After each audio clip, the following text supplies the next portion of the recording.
kesempatan kali ini kami akan mempresentasikan mengenai formulasi strategi publik dalam analisis SWOT, BCG matrix dan balance scorecard.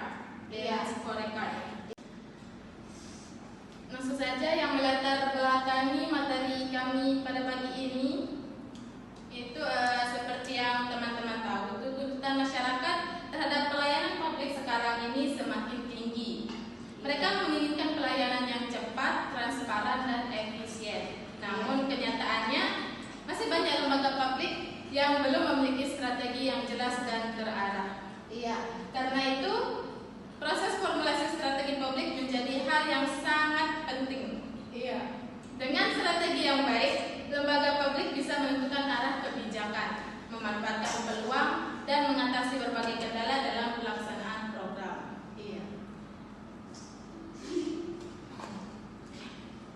Dalam materi ini kami menggunakan 3 pendekatan yang sangat penting, yaitu analisis SWOT, BCG matrix, dan balance scorecard. Ketiganya ini saling melengkapi dalam membantu lembaga publik menyusun strategi yang tepat dan terukur. Masalah yang akan kami bahas di sini itu yang mengenai apa sih pengertian formulasi strategi publik. Yang kedua, bagaimana penerapan analisis SWOT, BCG matrix, dan balance scorecard. Yang ketiga, bagaimana keterkaitan antara ketiga pendekatan tersebut dalam meningkatkan kinerja lembaga publik. Yang keempat mana? Langsung saja kita ke materi yang pertama, formulasi strategi publik. Formulasi strategi publik adalah proses perencanaan yang dilakukan untuk menentukan langkah-langkah strategi agar tujuan organisasi tercapai. Tujuannya adalah supaya lembaga publik memiliki arah yang jelas, tidak hanya menjalankan rutinitas administratif, tapi juga bisa berinovasi dan berorientasi pada hasil atau outcome yang dirasakan oleh masyarakat.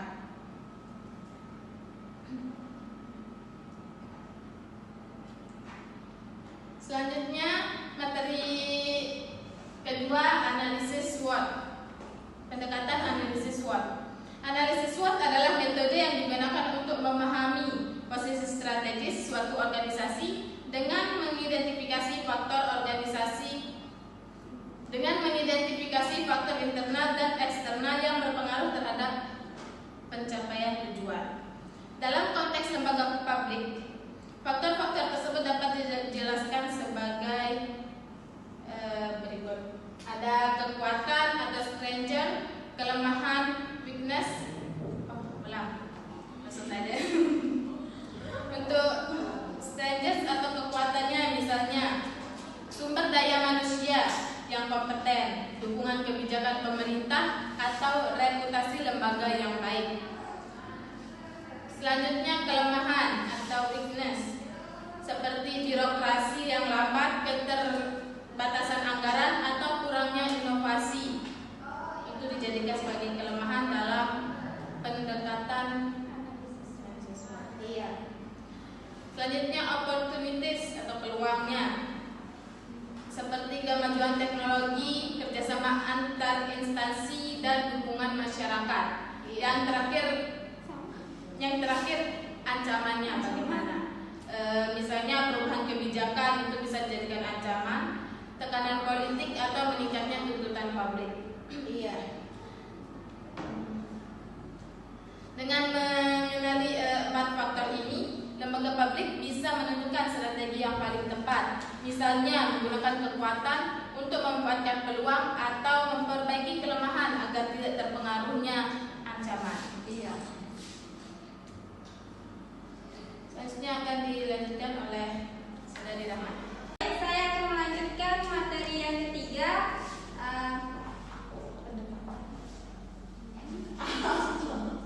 pendekatan BCG matrix atau Boston Consulting Group Matrix merupakan alat analisis yang digunakan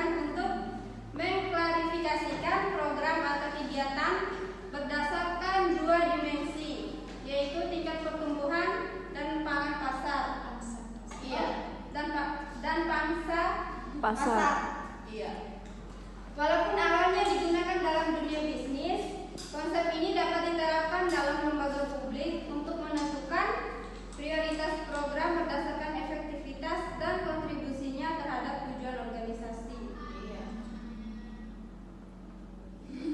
Adapun 4 kategori.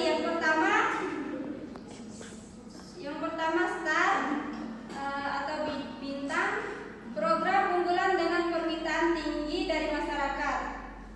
Terus yang kedua KESCO atau sapi perah, program stabil dengan hasil besar meski pertumbuhannya lambat. Terus yang ketiga question mark atau tanda tanya, program yang masih potensial tapi butuh evaluasi. Dok. Terus yang keempat dog atau anjing, program yang bisa efektif dan sebaiknya dikurangi. Dengan cara ini lembaga publik bisa fokus pada program yang benar-benar memberikan dampak besar bagi masyarakat dan menghindari pemborosan anggaran pada program yang kurang relevan maksudnya. Iya.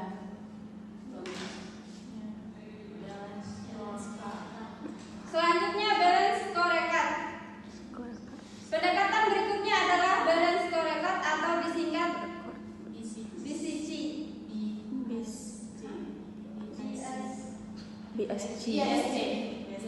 BSC digunakan untuk mengukur keberhasilan strategi dari 4 perspektif, yaitu yang pertama keuangan, seberapa efisien penggunaan anggaran publik. Terus yang kedua pelanggan atau masyarakat, tingkat kepuasan masyarakat terhadap pelayanan yang diberikan. Terus yang ketiga proses internal, seberapa efektif proses birokrasi berjalan. Terus yang keempat pembelajaran dan pertumbuhan, sejauh mana lembaga mengembangkan pegawai dan inovasi.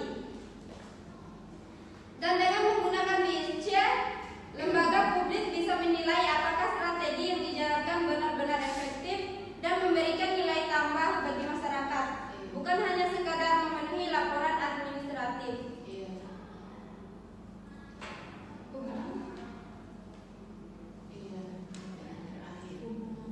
Paling nggak ajar 5 kan. Terus materi yang terakhir, hubungan ketiga pendekatan. Ketiga alat ini saling terhubung. Analisis SWOT digunakan di tahap awal untuk memahami situasi lembaga. BCG matriks digunakan untuk menentukan prioritas program yang paling penting. Sementara balanced scorecard digunakan untuk mengukur keberhasilan dari strategi yang sudah dijalankan. Dengan menggabungkan ketiganya, strategi publik bisa disusun secara menyeluruh, mulai dari perencanaan, pelaksanaan, hingga evaluasi hasilnya.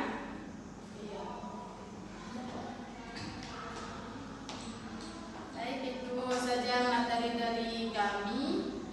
Kurang lebihnya silahkan jika ada yang mau dipertanyakan, kami persilahkan. Baik, terima kasih atas pertanyaan dari saudari Ayu tadi yang bertanya apa sih maksud dari dimensi pangsa pasar? Ya. Di sini dimensi pangsa pasar atau yang disebut dengan market share dimension adalah ukuran yang menunjukkan seberapa besar bagian atau persentase suatu produk, layanan atau program dibandingkan dengan total pasar yang ada. Dalam konteks lembaga publik yang kami bahas tadi itu bisa diartikan sebagai seberapa besar porsi atau jangkauan program tersebut dibandingkan dengan program lain yang sejenisnya, kayak pengukuran atau perbandingan.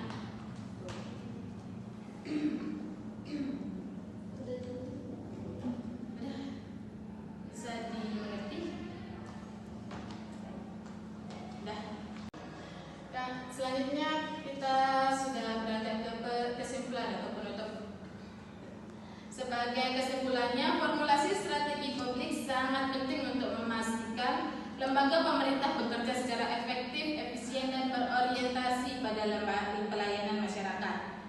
Melalui analisis SWOT, lembaga memahami situasinya. Melalui BCG Matrix, lembaga menentukan program prioritasnya. Dan melalui balance scorecard, lembaga menilai sejauh mana strategi yang diterapkan bisa berhasil.